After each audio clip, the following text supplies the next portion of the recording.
ભરૂચની Malhar green city સોસાયટીના બિલ્ડરની તુગલકશાહી. બિલ્ડરે વહીવટ હેન્ડઓવર ન કરાતા સ્થાનિક રહીશોનું વિરોધ પ્રદર્શન. બિલ્ડરે વેચાણ સમયે કહેલી સુવિધાઓના અભાવથી સોસાયટીની રહીશોમાં ફાટી નીકળ્યો રોષ.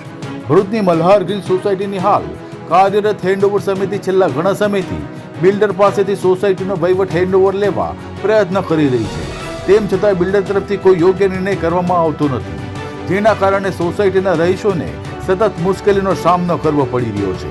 જે સામે સોસાયટીના ગેટ પર રહીશોએ પરિવારજનો સાથે હાથમાં પ્લે કાર્ડ અને સૂત્રોચ્ચાર સાથે વિરોધ પ્રદર્શન કર્યું હતું.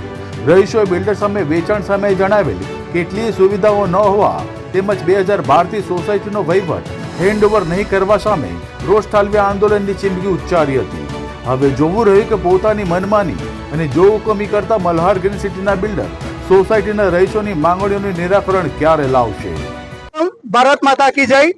મલ્હાર ગ્રીન સિટી નંદેલાવ ભરૂચના અમે સૌ રહીશું આજે અમારા બિલ્ડર શ્રી હિતેશભાઈ સુતરિયા, જેઓ આજે પણ આ સોસાયટીના પ્રમુખ છે, એમને રજૂઆત કરવા માટે અમે ન્યાયતંત્રને ન્યાય મળે એ મીડિયાના માધ્યમથી આજે ઉપસ્થિત થયા છે.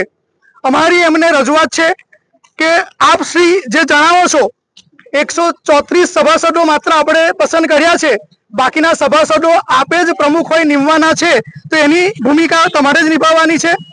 સોસાયટીના મેન્ટેનન્સની જે રકમ લેવાની બાકી છે એ પણ આપે જ નિભાવવાની છે. સાથે સાથે સોસાયટીમાં ફાયર સેફટીની કોઈ સુવિધા નથી, આપના તરફથી કેમેરાની કોઈ સુવિધા નથી.